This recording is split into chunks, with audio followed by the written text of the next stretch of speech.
épie littéralement un pays comme on a pu le voir avec la Libye où tout le pétrole a été partagé au lendemain, juste après l'invasion, alors que l'État même était remis en cause. Nguchi Bianza.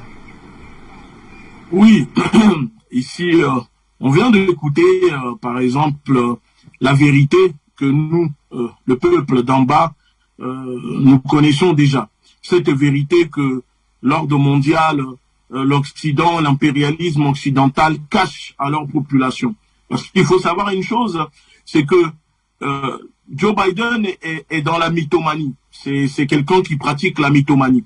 La politique impérialiste des États-Unis, de l'OTAN et l'Occident a pour objectif l'affaiblissement direct de la grande puissance russe.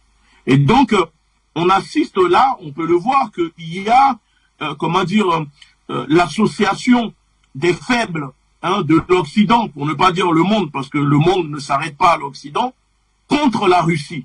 Parce que, quand on regarde bien, les USA et l'OTAN, pour moi c'est mon avis, les USA et l'OTAN sont dans la galéjade.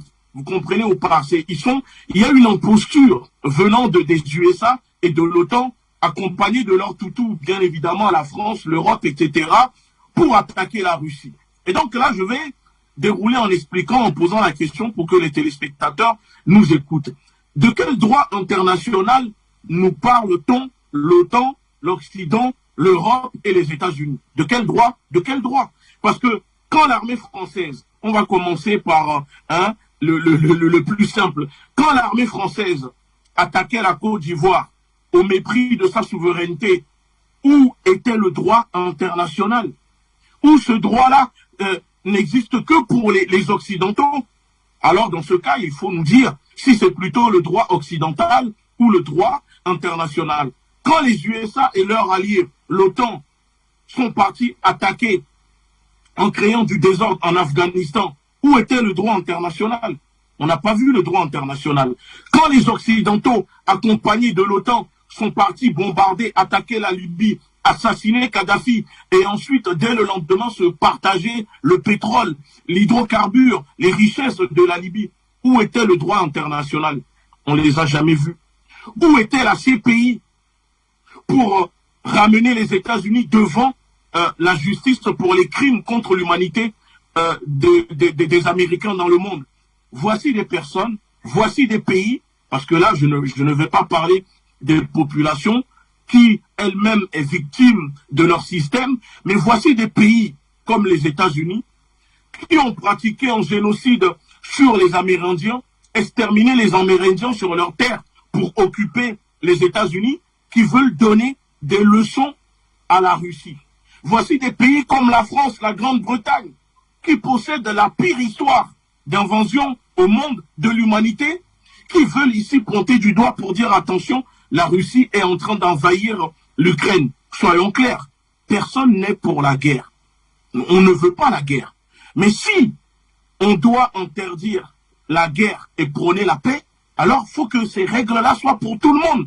On ne peut pas d'un côté dire, quand c'est la Russie, il ne faut pas la guerre, mais quand c'est les États-Unis, la France, eux, ont le droit de faire ce qu'ils veulent.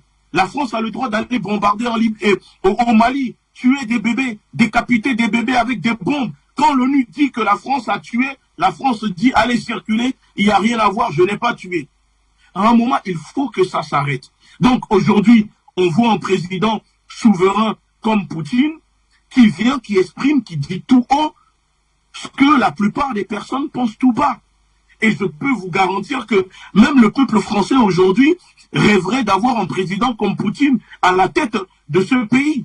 Parce qu'aujourd'hui, qu'est-ce qu'on reproche à la Russie? Les Occidentaux, l'OTAN, etc.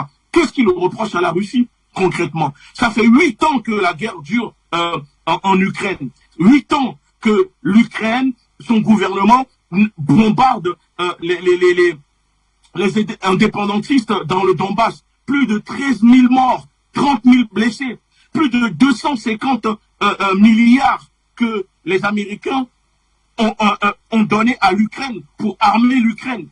Et on n'a pas vu la CPI, le droit international, les Occidentaux s'indigner contre ça.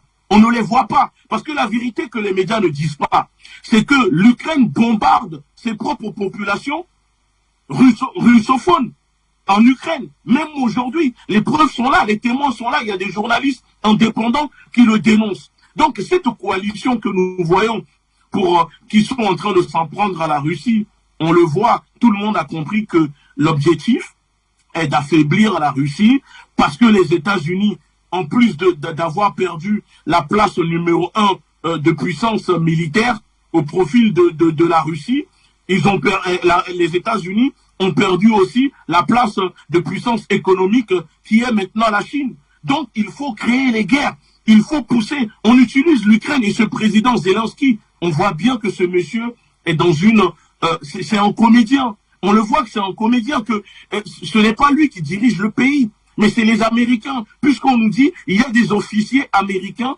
qui sont présents dans le pays, c'est eux qui sont à la présidence. Donc, s'il vous plaît, moi je veux bien, je répète encore une fois, ni moi, ni Afrique Média, on ne valide pas, on ne cautionne pas la guerre.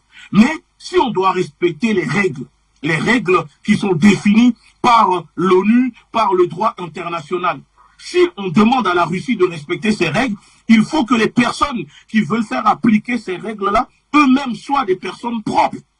Moi, je ne peux pas comprendre que la France vient donner des leçons de démocratie à la Russie. Je ne peux pas comprendre que les États-Unis donnent des leçons de démocratie à la Russie.